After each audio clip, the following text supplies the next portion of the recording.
Bismillahirrahmanirrahim. Kuari urang mabokna sakarna atawa dahagana ka Gusti Allah. Dahaga ka Gusti Allah.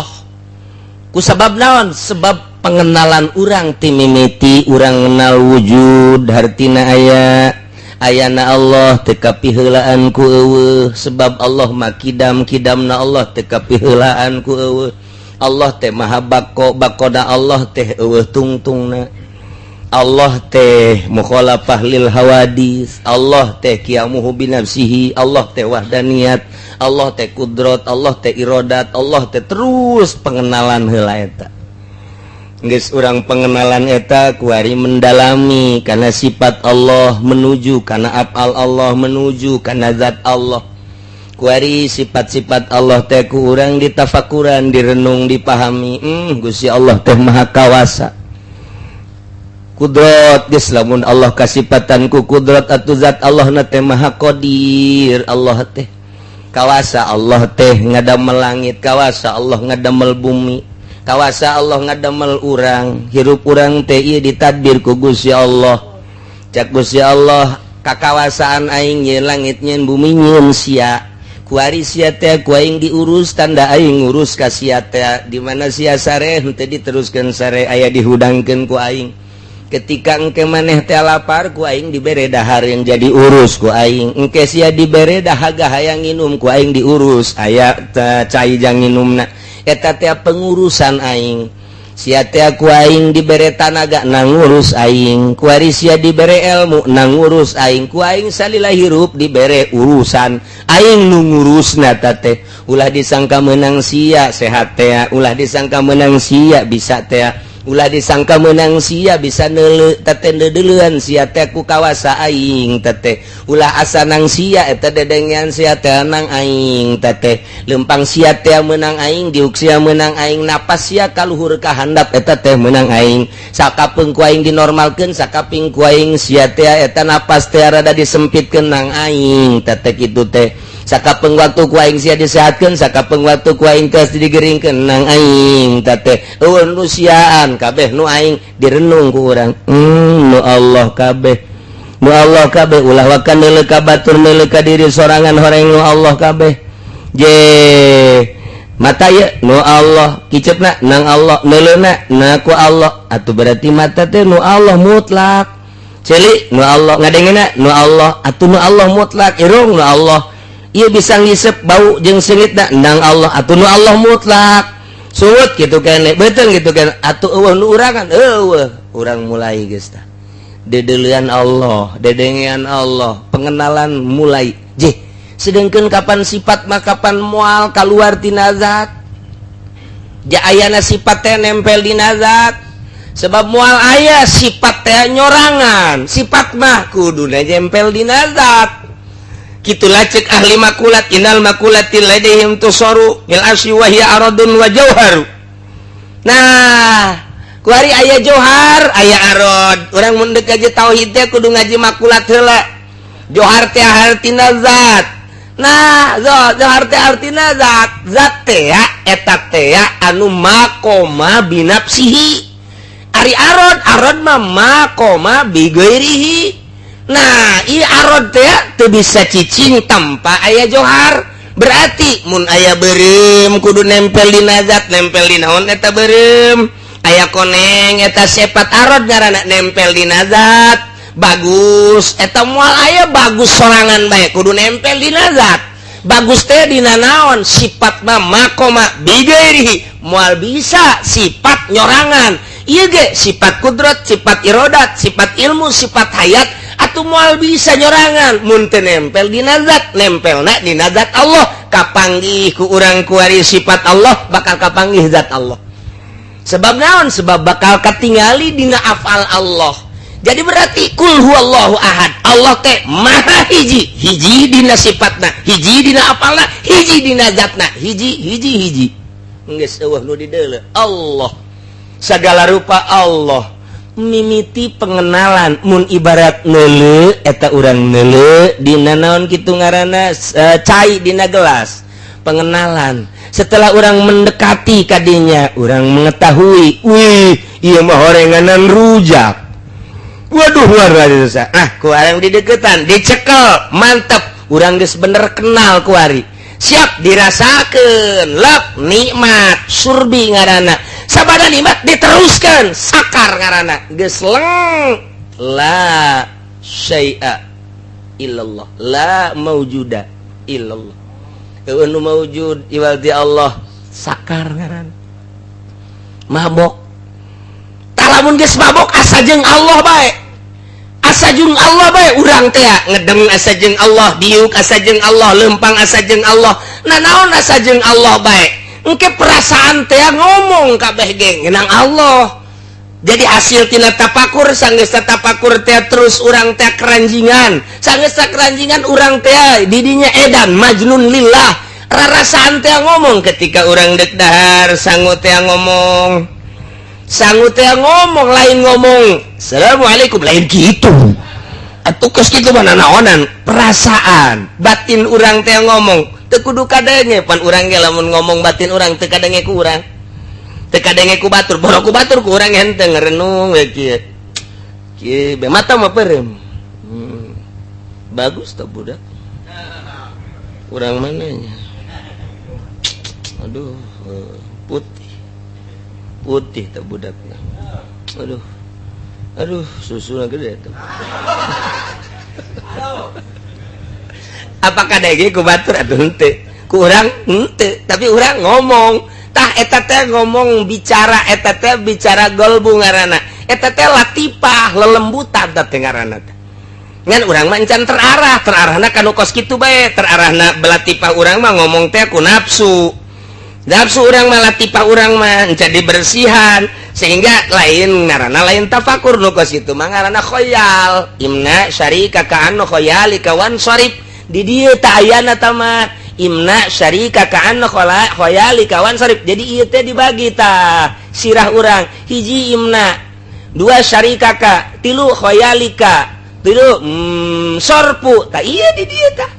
Ieu kakarak pandangan hukama profesor. Mata kurang teh kuari ngaji kabagi tah kieu pembagianna tah teh kabagi 5 kuari urang ngaji sanggeus ngaji asup tah ka dieu teh imna man tah ieu teh ka dieu nembus kemudian ka dieu syarik tah di dieu diolah sanggeus diolah asup kana khoyal imna syarika kana khoyal kawan sorib datang ka dieu tah lamun enggeus ditampung di dieu aya su'a teh kolbu aya batre nyorot kasorot ku su'a anjrek di dia plek bae pinter urang. Nah aya nu kieu ye begitu asup ka dia sot keluar ka dia teu kasorot deui teu kasorot. Nah ieu lamun teu kasorot ieu mah kuari mah inget keluar bae ti majelis tanyakeun ku babaturan tadi ngaji naon sigi ngaji lain tadi pembahasan aing mah tuh nah geus ngomong beres geus aya di HP aing jadi pinteran HP ayo otak urang dibagi tah eta kakara urusan profesor diolahlah ku profesor ku Imam Ghazali su'ana kena mantep sorotan batin di dia kena mantep. Nah supaya mantep nyorotna ka dieu kumaha su'a teh batre hartina sorotan tina kolbu tah eta teh supaya mantap ulah aya halang lantaran lamun batre nyorot ka dieu kahalangan ku nafsu jadi can kaburu kasorot ieu geus leupas can kaburu kasorot ya geus leupas tah di dieulah bersihan golbu lelembutan anak bersihan ulah aya hawa nafsu di dieu teh ulah aya hasud ulah aya ria sanggeus teh bersih nyorot ancleg ketika aya nu asup ka dieu langsung ditransfer ke bagian kedua transfer ke bagian katilu teh khoyal trek tina sorpu disorot anjrek di dieu plek tanyakeun minggu kamari ngaji naon wow nyaho jasa anu jitu jasa ke minggu nu kamari na dieu teh oh atuh nyaho jasa naon tek minggu nu katiluna tuh nu kitu teh ke HP pencet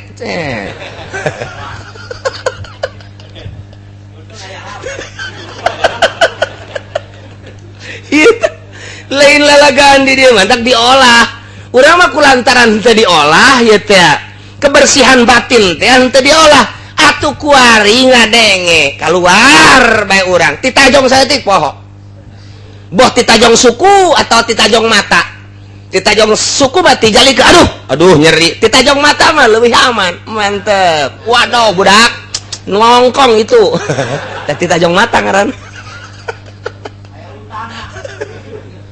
kos gitulah. Nah ieu teh moal bisa sakar ukuranana kumaha ukuranana adukeun jeung dunia. Masya Allah Tuhan Syekh Abdul Qadir teh lamun nguji jelema model kitu pan adukeun jeung dunia jelema eta sok huswan mana carana kumaha bere surat bere eta teh surat ti kabogoh atawa ti atasan bere surat ti kabogohna kek mah macana kudu ulah gandeng-gandeng ceuk ulah aya anu ngahalangan bila perlu ieu mah di kamar ceuk awas ulah anu gandeng baca kunyana lalauna sepucuk surat ini datang ke pangkuanmu lalauna gana macana sepucuk surat ini datang ke pangkuan dan datangnya surat ini tanpa kaki tanpa sayap berjalan tak berkaki berlayang tak bersayap juri jema ini mah kamang-mang ya mah husu jasa macana husu jasa pohara jasa macana husu jasa tidak ada lain hanya ingin menyampaikan isi kandungan hatiku yang dalam bahwa setelah pandanganmu menusuk hati seakan-akan matamu adalah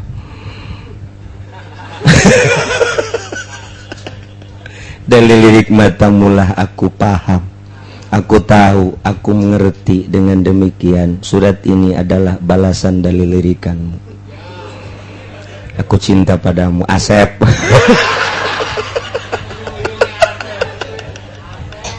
sekian Sarwiti Cikupa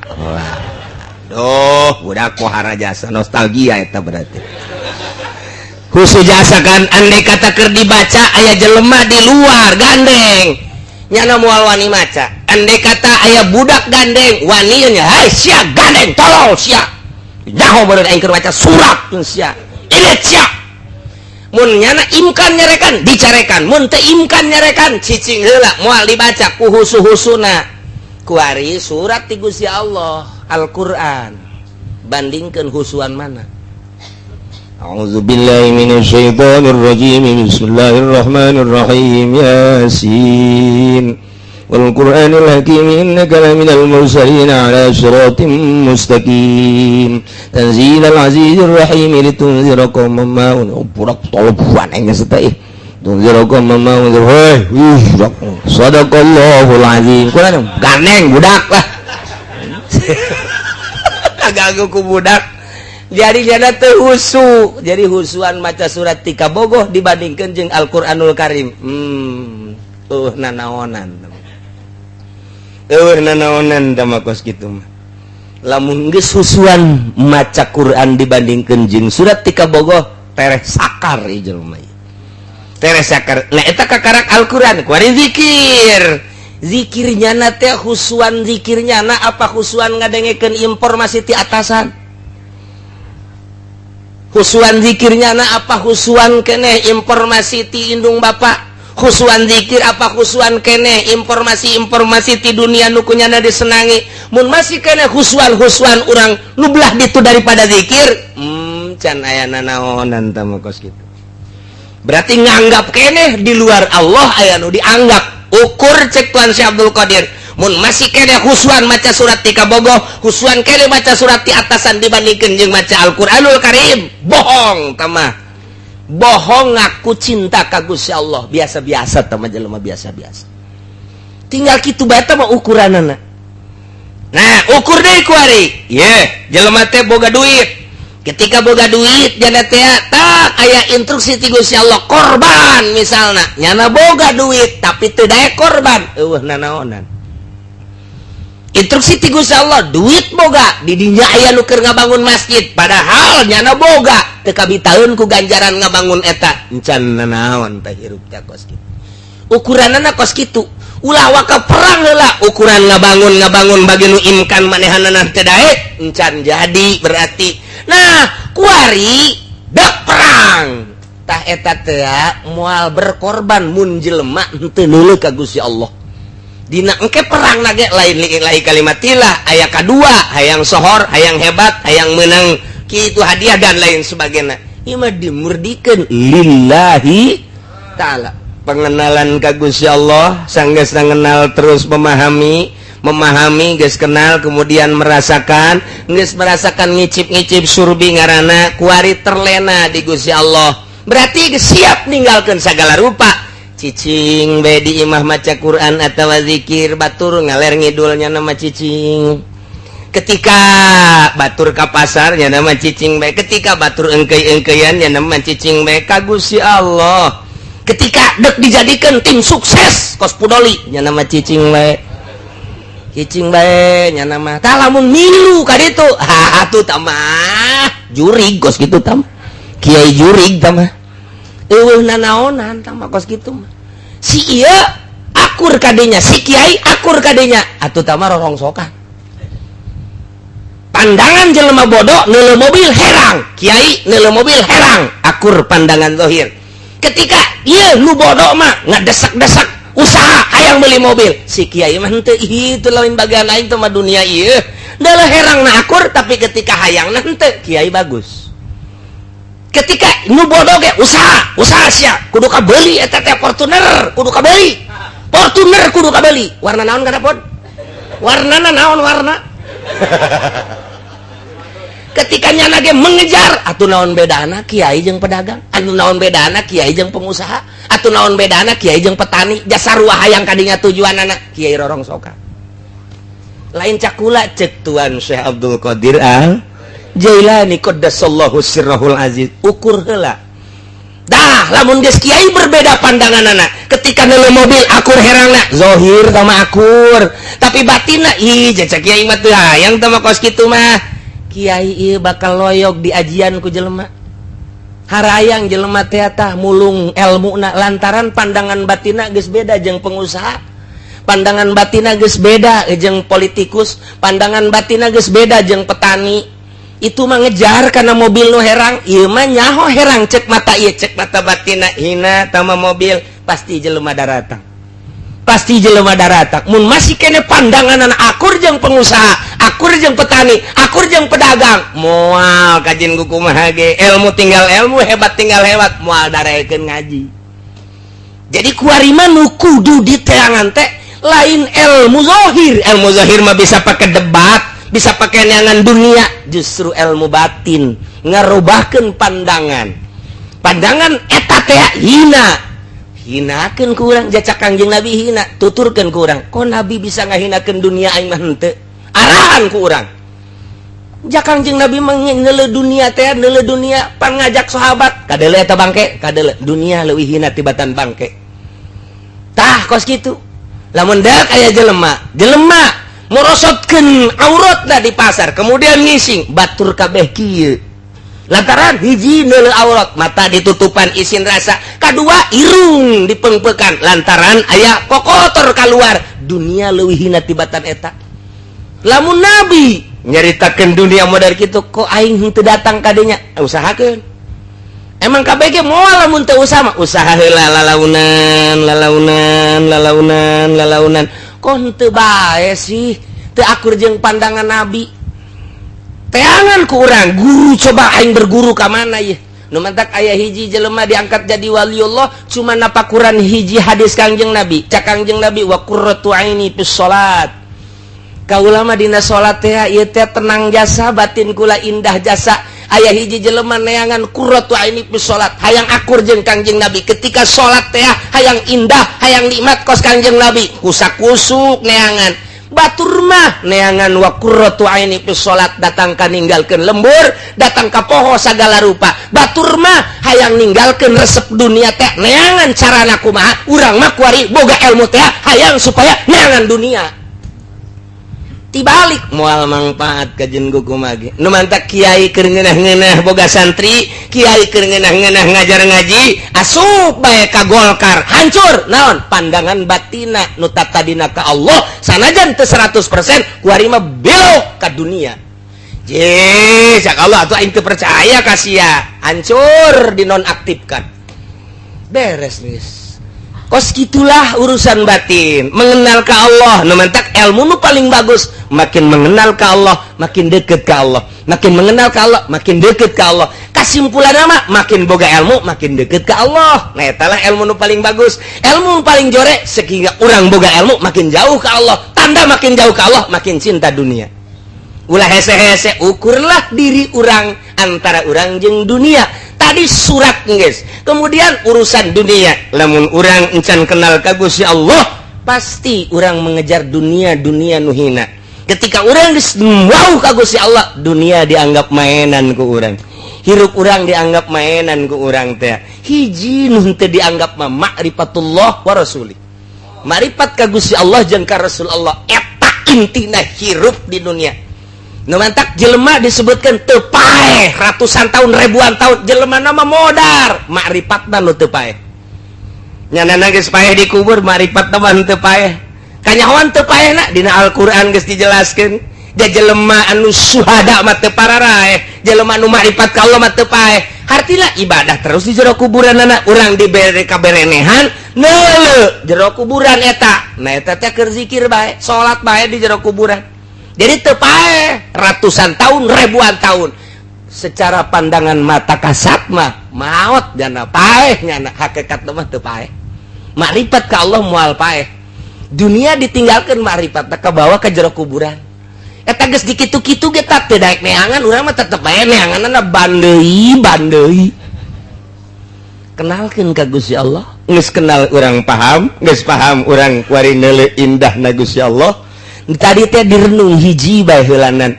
Urang teu kudu loba nu mata waliullah mah saayat doang. Innallaha la yakhfa 'alaihi syai'un fil ardi wala fis sama'.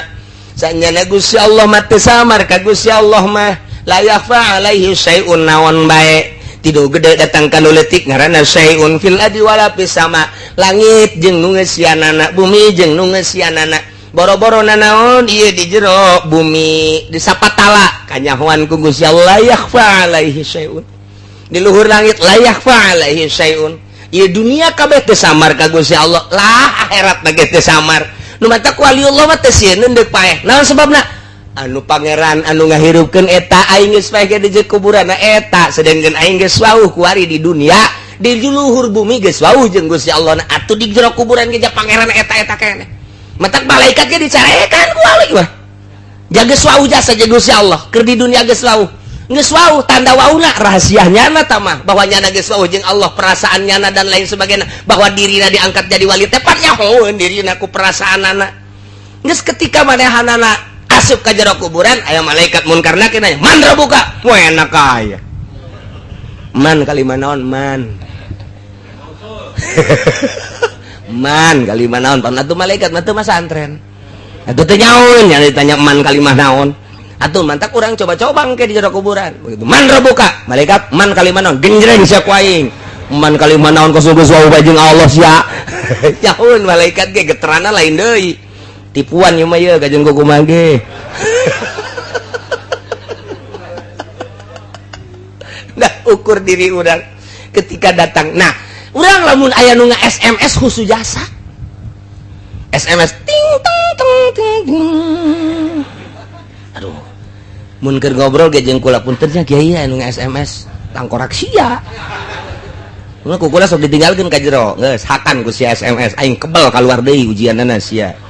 Muliaan SMS jeung aing teu hayang sia keur dihareupeun aing sia nga-SMS ka ditu.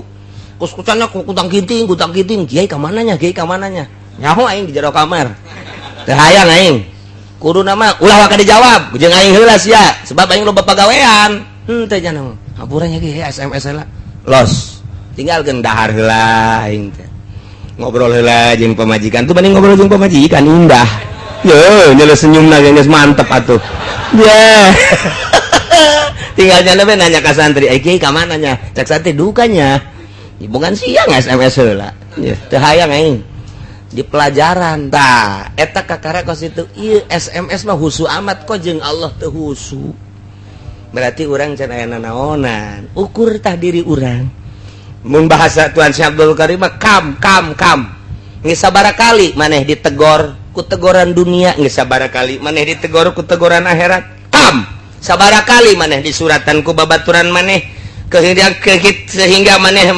non kitu boga surat maneh eureun heula mun keur lempang yamsi payadal non tamsi patada dilu lempang maneh kemudian maneh mengkol maneh watak wudu diuk watak sauhusu maneh mata surat cek Tuan Syekh Abdul Qadir tapi ketika zikir ketika maca Quran ketika maca kitab kok teu aya husu amat sih berarti jauh kedeh diri urang jeung Gusti Allah lamun geus teu nganggap ka urusan kos kitu nganggap ka Gusti Allah mun keur zikir nikmat ta eta zikir nikmat teh hese moal bae urang zikir nikmat teh moal lamun masih keneh loba dunia urang bisa zikir ngeunah teh ngaleungitkeun dunia tah ketika ngaleungitkeun dunia na hese carana bae eta nah mantak aya bae napas tarik ilah illallah napas eta kan jadi konsen ilah illallah dunia leungit ku napas eta bae ya ilah illallah terus la ilaha illallah napas kurang ilah illallah aya manaan di jaran lamak sudah bihakin la ilah eueuh sorangan dunia lantaran napas orang konsen ka napas tadina tah lamun guguru mah orang kos kitu guguru bedul la ilaha illallah la tah geus ka ditu lang ke aya sing sireumeun bakalna neng ceuli sing sireumeun ceuli sing sireumeun teh sakujur awak lain suku bae buat urang mah sing sireumeun teh suku doang tuh ieu mah moal ayang ke lamun geus husu moal husu mun urang geus husu kitu ieu moal sing sireumeun moal aya pegel moal bae geus kajen ku kumaha sebab urang keur dilindungi ku Gusti Allah kajen urang gering kajen urang osok pegel moal pegel eta pegel teh husu lamun geus susu neng la ilaha illallah engke sing sireumeun ceuli sing sireumeun irung sing sireumeun mata engke ka dieu pusatna sing sireumeun ner geus moal bisa goyang ka zikirna ge cicing bakalna cicing geus poho waduh asa di alam mana ieu teu geus susu teu kadeuleun naon teu kadeuleun neng da kakarak deui poho geus tah poho urang berjam-jam urang ngomong oh inget jangan kebel ieu zikir teh tak kos kitulah mulai urang kulantaran zikir diberengeunah rindu urang ka zikir teh urang nu mantak teu rindu ka zikir teu diberengeunah kan ku Gusti Allah naon nu pake karindu atuh mantak hayang geura peuting ge lantaran panganten anyar kan hayang geura peuting lah teu kudu peuting bae beurang hajar habak jaga rindu lantaran kayak kaditu lah atuh teu kudu peuting bae zikir teh lantaran ngarasakeun rindu tah kok Allah mere ngeunah atuh teu kudu tengah poe ereng-erengan tutup lawang naon zikir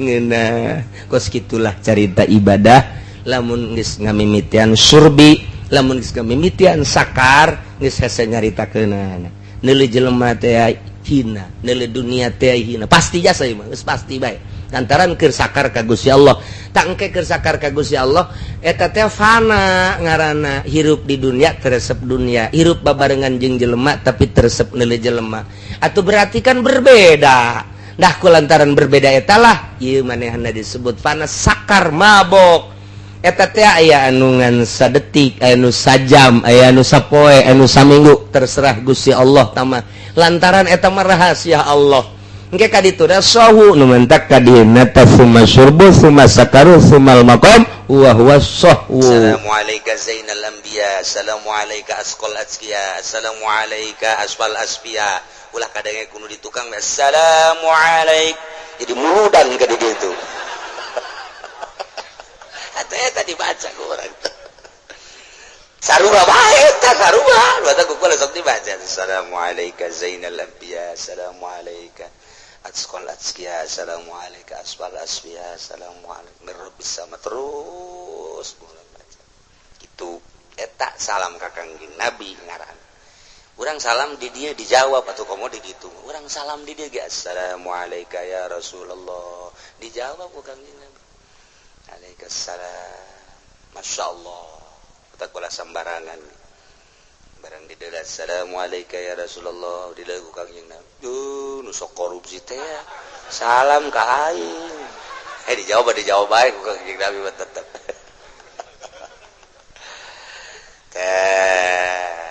kaditu da asyhadu an la ilaha illallah wahdahu la syarika wa asyhadu annaka abduhu wa rasuluh wa asyhadu annaka qad ballagtar risalah wa adaital amanah wa nasahtal ummah wa jahadta fillah haqqa jihadi dibacakeun ku urang di payuneun Kangjeng Rasul pengakuan urang bahwa abdi jadi saksi tuan teh Gusti Rasul teh kitu balagtar risalah nyampaikeun risalah karasa ku abdi tingali ku abdi nyaksian abdi jadi saksina balagtal amanah Gusti Rasul teh nyampaikeun amanah abdi nyaksian Gusti teh wa nasahtal ummah nganasehatan umat dugi ka ayeuna terus bae Gusti nganasehatan melalui warasatul anbiya mentak Kangjeng Rasul mah henteu ngawariskeun harta tapi ngawariskeun ulama-ulama ayeuna ge terus bae Gusti Rasul teh nyampaikeun nasihat melalui warasatul anbiya di berbagai negara wa nasahtal ummah wa jahadta fillah Gusti teh pernah perang demi keagungan Allah demi keagungan agama Allah haqqa jihadi dibacakeun ku urang di payuneun Kangjeng Rasul teh bahwa Kangjeng teh nyampaikeun risalah nyampaikeun amanah bahwa Kangjeng Rasul teh nganasehatan umat dugi kekeun ka ayeuna bahwa Kangjeng Rasul teh jahadta fillah dugi ka ayeuna disampaikeun saat harita ku Kangjeng Nabi aya anu iman golongan cacah golongan fakir miskin golongan rendah langsung menyambut ka Kangjeng Nabi mayoritas fakir miskin lah nu nyambut keimanan percaya ka Kangjeng Nabi bahwa Allah teh sebagai pangeran pencipta seluruh alam Kangjeng teh sebagai rasul mukjizat Al-Qur'an teh sebagai mukjizat tinggal tokoh-tokoh na bae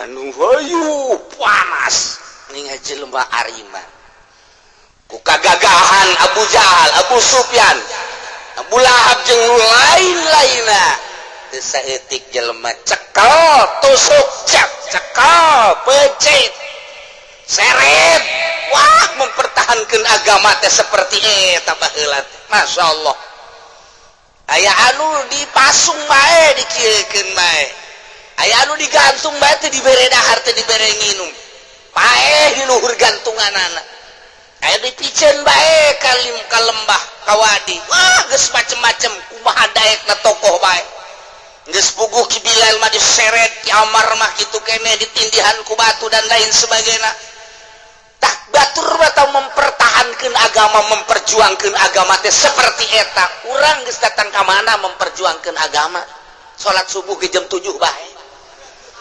memperjuangkan agama teh urang hese jasa jang urang doa ge jang urang ngalaksanakeun teh sakieu hesena masyaallah batur mah peurih jasa luar biasa tah agama jadi gede teh ku perjuangan ku teu kuat dirinya di Mekah teh hijrahlah ka Habasyah 70 halal hijrah ka ditu terus diterima ku Habasyah kembali deui terus hijrah kedua ke Madinah mantak sahabat tu 2 kali hijrah ialah anu langsung ke surga pernah hijrah nyalametkeun agama ka Habasyah ulang deui hijrah deui ka Madinah terus eta mah hirup teh dipake hijrah bae datang ke Madinah teh sugan teh deuk senang diajak perang ku Kangjeng Nabi terus selama di Madinah perang nu mantak geus kakerot jasanya mah leuleuh kafir teh geus kakerot jasa Sayyidina Umar mah pedang nage geus teu diasupkeun ka sarangkana deui geus dikieu-kieu bae.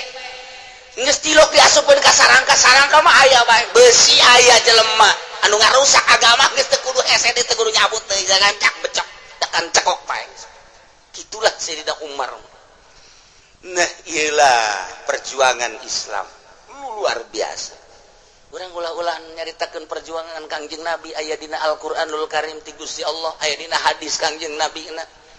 Disejarahkeun dina Siratun Nabawiyah, dina Nurul Yakin jeung berbagai-bagai kitab sejarah mun kurang diamati, masyaallah sahabat memperjuangkeun agama beserta Kangjeng Nabi teh pahit anu luar biasa. Tapi tetep bae terasa nikmat jeung lagat sebab naon? Surga asa di mata. Kamari bae bangsa Indonesia memperjuangkan kemerdekaan Indonesia. Urang mun nyaritakeun mama kolot urang bapak kolot urang siang mah kuari ngarareunah jasa kami mah ngeli ka mana mah ngelina tuh ka ditu ka santri deket amat mah ka santri atuh di dinya nu amanah atuh di dinya ngeli deui berangkat deui terus Belanda aya aya nu kena mortil dibom dan lain sebagainya. Tak eta orang nyaritakeun kos kitu mempertahankan kemerdekaan. Berjuang terus arek-arek Surabaya, kemudian Bandung, kemudian Banten. Wah, luar biasa ngusir penjajah teh. Datangkan nyawa taruhanana. Hayang merdeka ieu teh, bambu runcing diseuketan ku mana naon bae nu aya dipake perang. Aya bambu runcing, aya pedang-pedang, aya golok-golok, sabi-sabisa sakitu ayana. Sementara di ditu saat eta geus mutakhir, geus aya murtil sagala rupa, tapi terus bae berjuang. Nyawa tarohanana ieu teh negara aing. Ieu teh kumaha anak incu aing engke lamun teu merdeka. Terus anu ngeli-ngeli nu mengharap nu berhadapan. Alhamdulillah merdeka. Tahun 45 ditaikeun sangsaka merah putih ka luhur berkibar luar biasa. Padahal saat eta masih keneh luar biasa campuhna tapi geus ditaikeun ka luhur ku Bung Karno. Belanda mundur diesilah ku Bung Karno. Mulai ti harita merdeka nikmat luar biasa.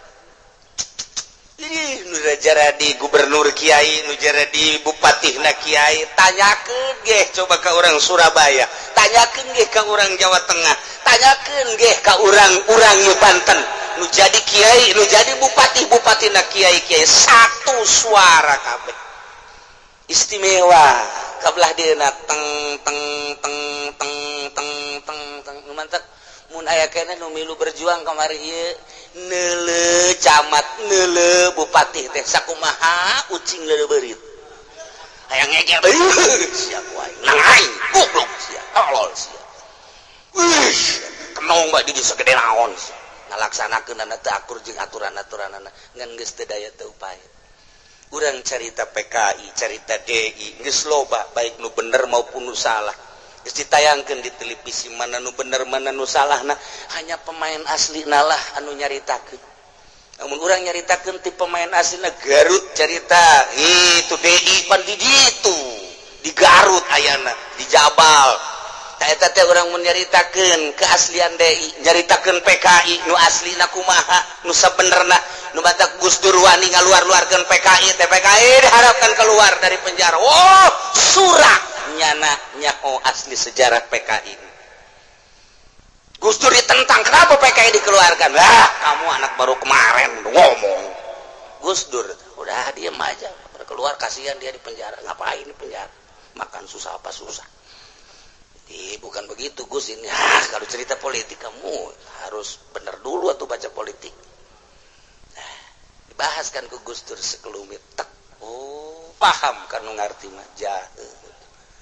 Berarti lain sambarangan. Saha atuh ieu teh anu sabenerna hanya pemain anu nyaho.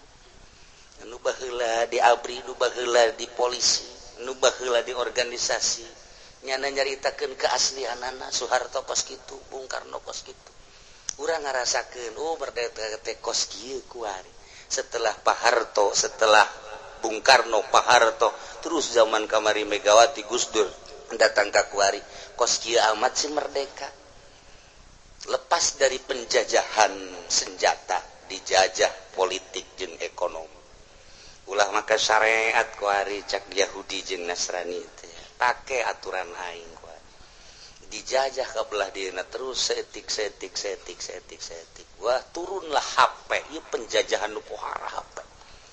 Waduh kiai ngaharamkeun musik, kiai dibere HP didinya aya awalna teh ai memeh ngomong teh naon karata suara musik teh ngaranna naon ka ngajawab atuh sia pud naon pud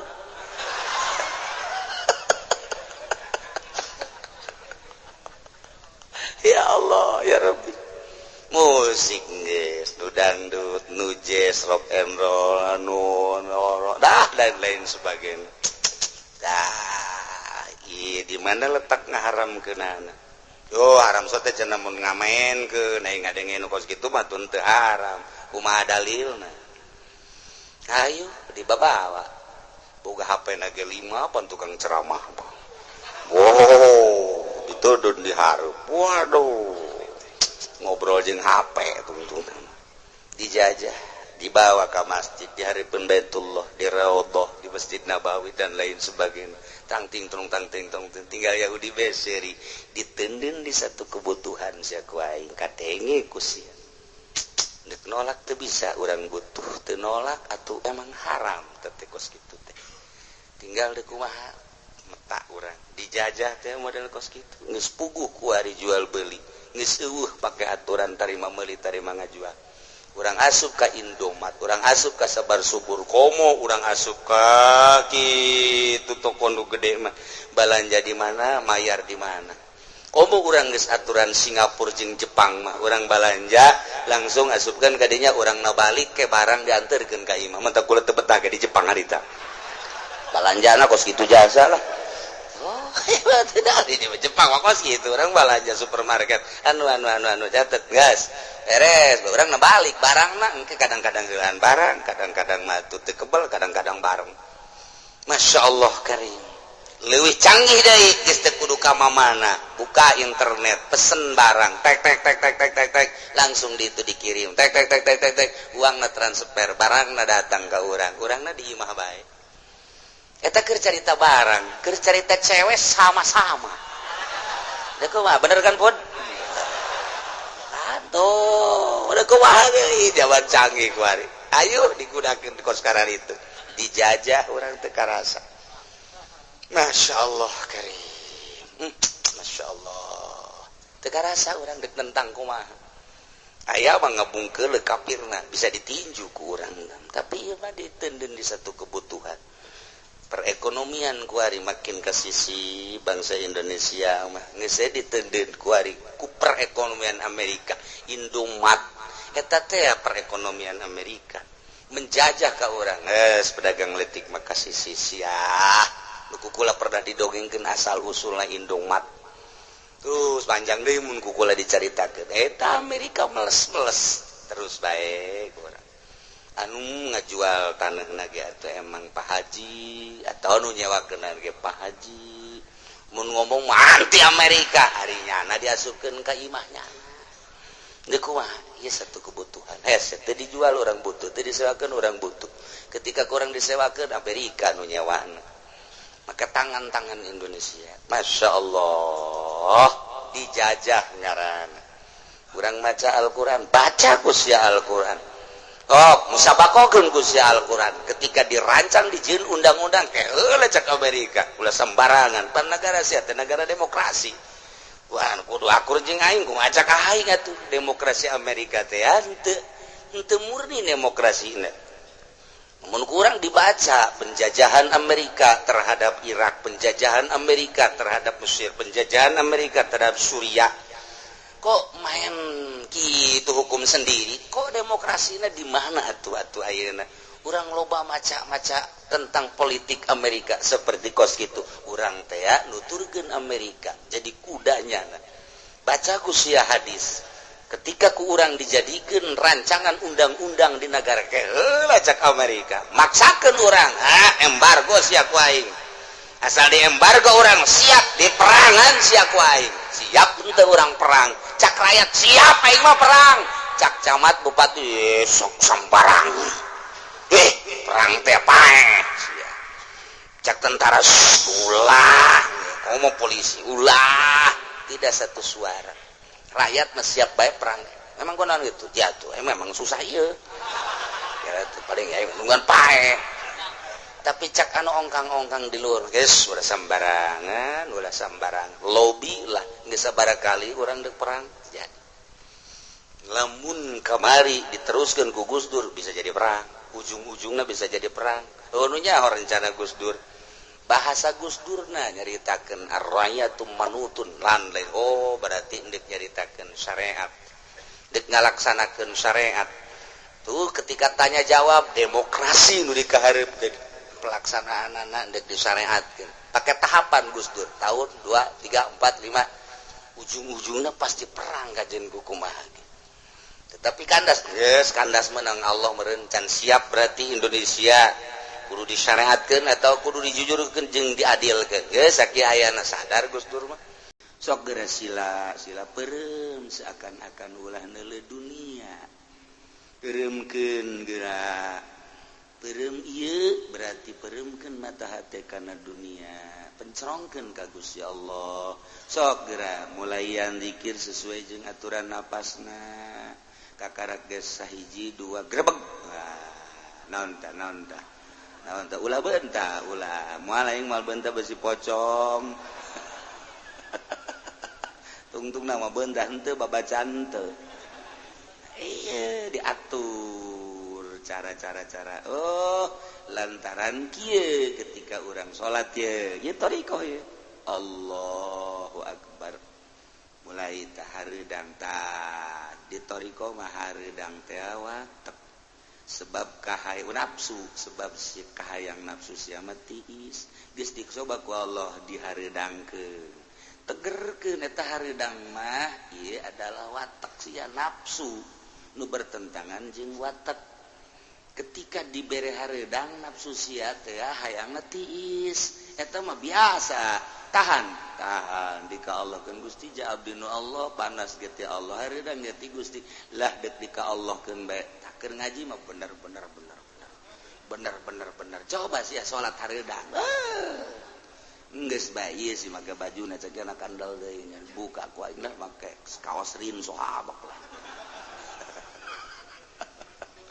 eta dibere ta cara-cara Allahu akbar bener penting ulah aya kipas ulah aya ulah make salat urang mah panas stel khusus henteu kipas ngagelenggeng bae eta lain kitu tafakuran ka Gusti berarti watek abdi teh hayang tiis dilawan ku urang syaratna ulah robah awak teh mun nangtung ulah aya robah saeutik-eutik aja dilawan ku urang panas teh hareudang dilawan watek teh mah hayang ke sarakaat 2 rakaat tah urang takbir dirobah ku Allah tiris model eta model kos kitu teh dibere tiris jipan jadi tiris ya nah tiris teh age aya katirisan teuing mah ieu watek hayang panas nah kumaha ieu carana supaya hayang panas ulah make simbut ulah make jas tiris ti Gusti Allah watek urang embung kana tiris hayangna sedeng da kitulah perwatakan orang engke kebal-kebal eueuh tiris tenang tentram bakalna asa di mana urang ku ngeunah-ngeunah teuing kos kitulah tang ngalawan eta tah ketika panas ulah make kipas ulah make AC lawan ieu mah watek urang ngalawan watek bae ketika urang lapar hayang dar watek mah kos kitu ulah sia bros laparkeun meunang bae 2 poe siap kuburan iya tata kurang dahar kudu nginum kuna ukuran bae ukuran jam ibadah eta thariqah teh kos kitu lain sakadar zikir diikhlaskeun ka Gusti Allah praktek-praktek eta lah nu hese ketika urang lempang neuleun nu geulis kan ari geus ditapakuran mah ku urang hei mata sia resep ka nu geulis kan watak eta satungtung watak sia dihayukeun moal luhur sia malengos urang neuleun nu jore urang gajebian kan hei watak eta goblok sia deureun nu jore tadi nu geulis aya resep kuari nu jore aya benduk eta watak urang isi barang astagfirullah Gusti ampura mata abdi encan kuat abdi ngalawan watak mata ketika neuleun nu geulis ngarenghap ranjug hayang nanyakeun nomor HP-na ketika nu jore ngarenghap ranjug embung jasa dibere nomor HP-na ge jang naon watak ketika terus bae diisi pada itu makhluk Allah ieu makhluk Allah Gusti ieu teh nang Gusti aya hikmahan jeung aya rahasia Gusti abdina bae ieu teh anu menanggapi jeung nu neuleuna encan bisa bere abdi kakuatan Gusti engke ge sarua bae neuleun nu geulis neuleun nu jore lain geulis jeung jorena nu dideuleu adalah pada makhluk Allah pada endeka Allah beda geus teh eta thariqah teh lain zikirna hese teh kikituanana boh zikirna mah teu babari illallah cawamun sagede ki illallah eta guru torakat tolol tah mah kitu ngariung bae asal dinu sugi angel la ilaha illallah dinu susah bae ngan 10 itu mah digantung tah mah kieu kos kitu mah eta teh beta hese teh kos kitu hese teh kos kitu masyaallah supaya akur bae deuk ka Allah ikhlas neangan nu ikhlas nu hese torekat gugur ngaguru torekat si saminggu tamat heran ini beres ya geus beres ya nah ieu kuari ente geus datang ka Daulah Sugro nah ieu kuari geus datang ka Kubra saminggu tamat aya nu ngapingna sah jalai gitu thariqah bati baheula ge ye jadi ulah waka ditaekeun ja ieu mah lain ngaji cara amil jurumiyah lain ngaji teh ieu mah ngaji rasa jadi tingkah supaya karasa mun maca sholawat supaya karasa seakan-akan kangjeng aya di hate mun urang zikir ngaji rasa supaya karasa Allah aya di hate jadi supaya ngeunah entah aya babacaan ngeunaheun maca Quran ngeunah karasana maca sholawat ngeunah salat nu mantak salat de Allahu akbar nya bangun eueuh kacape atuh ngeunah urang mah 2 rakaat 3 rakaat 4 rakaat aja bae ngang hunjar kieu aja olahraga bae di masjid ke salat teh deuk salat ke kikieuan heula Allahu akbar beres aja bae ngedeng di Mekah eta kos dari itu lain hayu salat ganjaranana 100.000 masyaallah lain lobakeun salat henteu pan pura-pura zikir geuna tunggu batur adzan hudang nya henteu ku husu-husuna parenganan bola mun ditandean mah aya saember mangacai aya ku ada gejelumana di dieu nah ikir cerita para ahli-ahli Allah subhanahu wa ta'ala engke kumaha tah ku tajem-tajemna pemikiranana akalna henteu dicampuran ku makhluk jeung dunya caan diberelah ku Allah masyiah nyaho kana hakikatna sehingga dibere ilmu toy aya nu henteu dibere aya nu dibere tah kumaha Allah bae merena aya anu lempang ka Makasalengka, 2 lengka dan lain sebagainya. Aya anu neuleuh kana hakikat dibere informasinya ngan teu meunang ngabejakeun anu. Iza qalat hazami fasaddiquha fa inna ma qalat hazami. Di mana Nyi Hazami ngomong dina Alfiyah benerkeun lantaran anaon nu diomongkeunana bener bae. Saminggu kaharep diomongkeun bener, sabulan kaharep diomongkeun bener, satahun kaharep Nyi Hazami mah mun ngomong bener bae. Eta seorang waliyatullah awewe aya baheula ngaranna Nyi Hazami. Asalnya ngomong benerkeun. Mantak Imam Sibawe dijuluki Nyi Hazami. Sebab naon nu diucapkeun ku nyana cak nyana meunang-meunangkeun bae geus Imam Sibawe mantak jejegut ahli nahu adalah Imam Sibawe. disarwakeunana jeung Nyi Hazami seorang waliyatullah idza qalat Hazami fasaddiquha. Nah eta jelema nyawa. Nah ieu ge komo Tuan Syekh Abdul Qadir, komo Imam Abu Hasan Asyadzili dan imam-imam nulai. Urang nyaritakeun boro-boro Tuan Syekh Abdul Qadir, carita Ki Umar Rancalang bae geus pohara. Carita Syekh Asnawi geus luar biasa, geus komo Syekh Mansur mah lain lalagaan, sakecap nyata jasa. Kunaeta bersih mata hatena. Nah ieu ge aya zakar ba'dul arifin min ahli al-kasfi wa tamkin annahu yanzalu fi kulli sanatin 300 alfi baliyah wa 20 alfan minal baliyat. Ba'dul arifin yakni sebahagian ahli ma'rifat wali berarti min ahli al-kasfi wa tamkin nyana nyaritakeun diturunkeun unggal tahun dina poe Rebo akhir disebut Rebo Wakasan 320.000 panyakit. 320.000 panyakit diturunkeun malam Rebo. Wa kullu dzalik fil yaumil arbi'il akhir min syahr Safar. Nah, Rebo nu bakal datang, Rebo akhir bulan Safar disebut Rebo Wakasan. Hari Minggu Senin, Salasa, Rebo ngahenen karasa jero. Siapa sok aju ka mana bae? Aduh.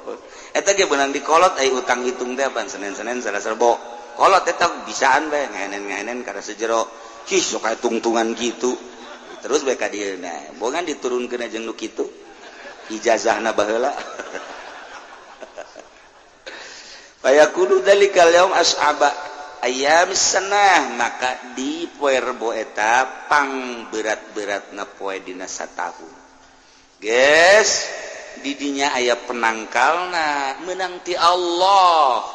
Kumaha carana? Salat 4 rakaat. Yaqra'u fi kulli rak'atin minha ba'dal Fatihah surah Inna a'tainakal kautsar 17 marrah. Rakaat awal Inna a'taina 17. Rakaat kedua Al-Ikhlas khamsa marrat, rakaat katilu dan selanjutnya. Ngan mun aya nu ngajak di perumahan, di masjid, di mushola, di sekitar urang ulah milu. Bid'ah.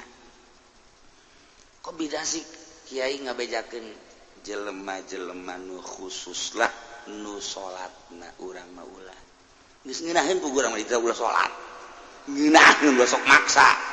Bisa henteu tungtung nama lain katangkal eta teh panyakit entahan nyana mengondang panyakit ulang susul aja jelema khusus ulah urang kecuali anu mampu nyana geus nyaho eta manyanggakeun sadaya-daya ngan urang mah tetep ulah milu besi aya ajakan-ajakan ti masjid ti lembur mana ti perumahan mana musa ulah milu jeung eta jelema dage salat teh sorangan bae teu kudu teh mah ahli ikhlas nu salat ngageng aya doana Allahumma ya syadidal quwa wa ya syadidal mihal ya azizul zallat li izzatika jami'u khalqika ikfini min jami'u khalqika ya musinu ya mujammilu ya mufassilu ya munimu ya mukrimu ya man la ilaha illa anta bi rahmatika ya arhamar rahimin Allahumma bisayyidil hasan wa aqi wa abihi wajudud dan terus selanjutnya nyana maka pemikiran ikhlas jang kabehan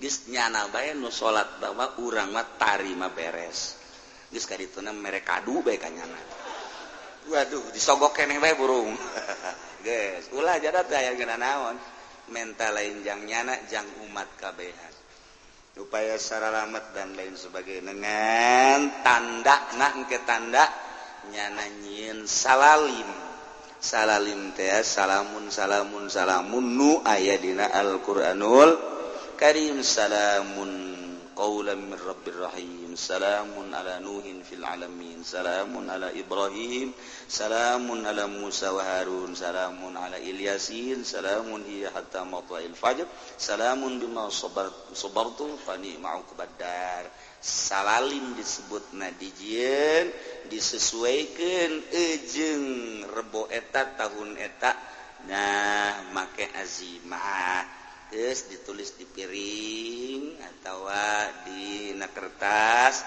balang-balangkeun caina ka sumur ka mana memeh nanaon nginum cai eta heula disebut tolak bala. Nah, tolak bala baheula mah tolak bala teh di samping cai make dupi teh dijieun tina daun awi. Juruna engke aya 5 atawa 4 disebut dupi bisa tawali baheula mah ngaranna dupi al-balad disingkat dupi. Jadi lain kupat tapi ngaranna dupi. Nah, ulah gede-gede sok bade kieu bae ngadaharna. Eta moal nyeri beuteung mun ngadaharna sagede. Lantaran ngaranjeun dupi mah hese nyeun kupat bae. Kupat make sayur biasa nu ngeuna endogan geus eti. Gitu.